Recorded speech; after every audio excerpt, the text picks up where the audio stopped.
Well, wow. I knew that we were going to get together with friends. I didn't know that it was going to be this big of a group. Thank you for making time out of your day to just come and learn a little bit about me.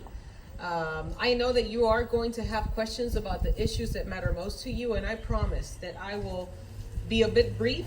That way, the most important thing, which is your voice, can be heard, and that way I can answer any questions that you ask. Now, just know that if you ask a question, you're going to get an answer. and I want to say that it's okay if we don't agree 100% of the time. And I think that one of the things that we need to start doing as a country and as a people is remembering first and foremost that we're human. And because we're human, we have different experiences. And our different experiences make sometimes the fact that we have different ideas. And our ideas are great. And our life experiences are great. And some of us, yes. Hi, princess. I love your sunglasses. So beautiful. And it's important for us to be able to acknowledge that we don't have to agree. And that it's still okay. Because in the end, we're all people. And most importantly, there was nothing, I was telling Ty and Nicole as we were driving in, there is nothing more beautiful than to drive in and see that beautiful flag. And for us to remember that above all things, we're Americans. We're Americans, and there's pride in that. So, a little bit about myself so that you know who I am as a person, which I think is much more important for you guys to know who I am. And then you guys can ask me all the policy questions that you want. I was born in New York. For a very diverse family. I have Italian, Black, Puerto Rican, and white in my family. So it's like my bloodline and my heritage is pretty interesting. I have an uncle that served in the Navy. I have the great privilege of being an honorary commander in our local base in Topeka. It's one of my greatest honor. And I'm a person that did not really think that I had a lot to offer. Which is crazy considering that I have the privilege of being right here talking to all of you. My family was in the projects in New York, 50 Paladino, 122nd Street. And my grandmother, who had gone from Puerto Rico to be in New York, decided to leave to take care of her son. And then my mom, after a very challenging marriage, ended up doing the same thing and ended up in Puerto Rico. Now, she had a very rough marriage. She met my dad when she was 11. They got married when they were 16, and that marriage was very abusive. So when she got to Puerto Rico, what she started to do was taking care of herself. But by the grace of God, I have my grandparents. And my grandparents were my everything. They raised me. They were part of my life. The values that I have of hard work, I learned from my grandmother. My grandmother used to work at a little retail store. Jasmine, I'll never forget, my grandparents would drive me in the morning because my grandpa would drive her every morning to work. And I would look at the clothes, and then I would get back, and my grandpa would drive back home, and he would babysit me, and then we would pick mama up in the afternoon, and she would come home to make a meal. And then after that, because they had kids, they would end up, doing, my grandmother learned how to make flower arrangements. My grandmother learned how to make PVC. You remember the blinds that you would just pull? My grandparents learned how to do that. They cleaned houses if they needed to. My grandmother ironed for other people, but we did whatever it took as long as it was legal, ethical, and moral, that we could provide for our family. And that's the spirit that raised me up. By the time that I was 17, I became homeless because I ran away from home. I had a really bad situation. At that point in time, my mom had removed me from my grandparents, and I was living some challenging times. By the time that I was 19, 20, I got pregnant with my son. I was told by my mother very clearly that I could have money to fix that problem, which I said, nope, I'm gonna have my child. That is my choice. And it was a blessing, and the fact that I have a son that I love. I ended up sick after that, and I started singing at church, and I started getting Section 8 and starting to go back to school. And Father Pat, may he rest in peace, told me one day, he's like, hey, you're sick, we're gonna get you taken care of, but then you need to leave. We don't want you here in Puerto Rico. You're smart. You're a good kid. Why don't you find something? What do you want to do? The same year that I got diagnosed with cancer, my grandpa died of cancer. I wanted to do cancer research. I wanted to be a doctor, and I came to Wichita State.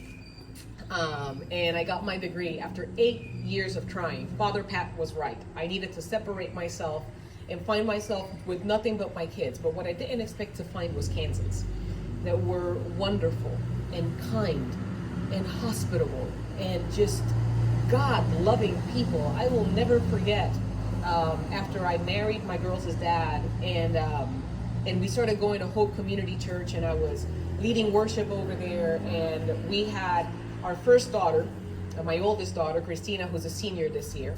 And at 20 weeks, I was told that I had a condition of fatty liver and pregnancy, but also I had a uterine tumor that was bigger than the baby. And I was offered the chance whether I wanted to keep it or not. And again, I went to church and I talked to Pastor Steve. And Steve called me up and people prayed over me. And I had never had that experience of people just lovingly supporting me. Kansas has been wonderful. And I'll never forget that when Christina was born, one of the first people to hold her was Pastor Steve.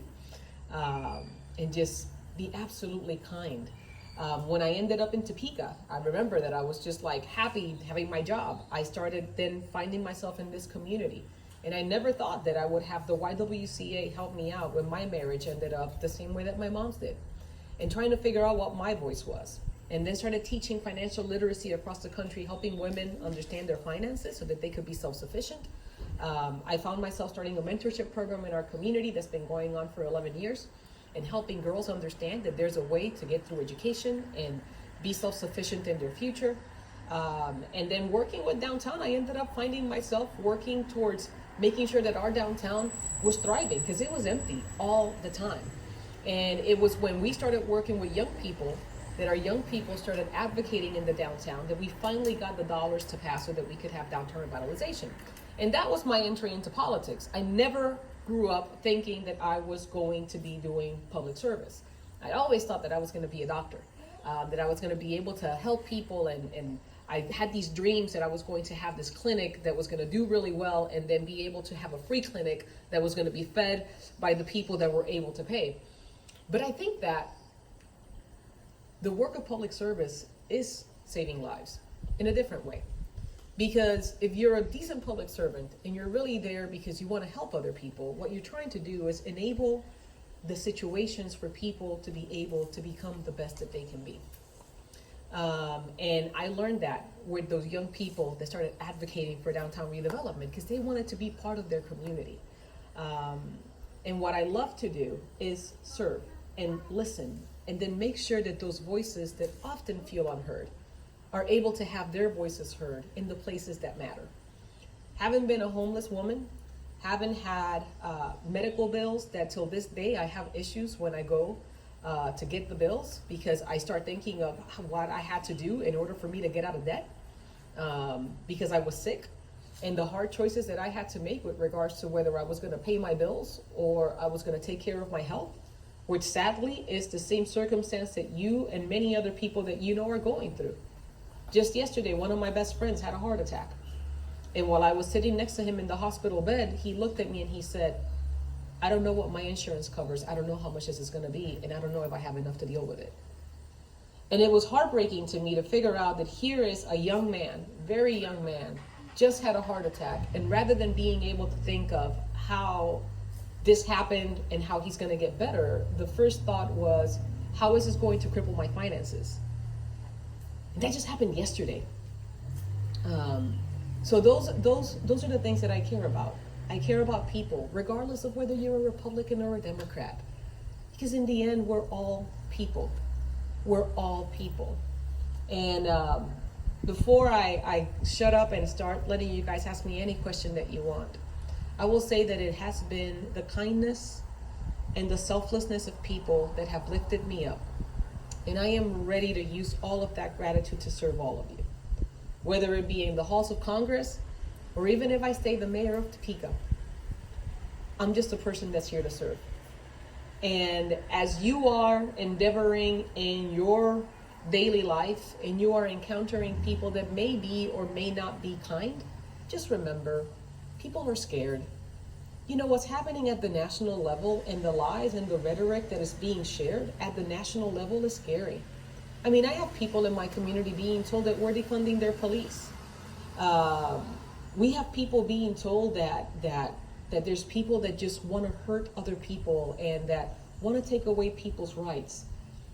That's not really happening all the time. Now, are there bad players out there? Just, we're all humans, right? There's good players and there's bad players.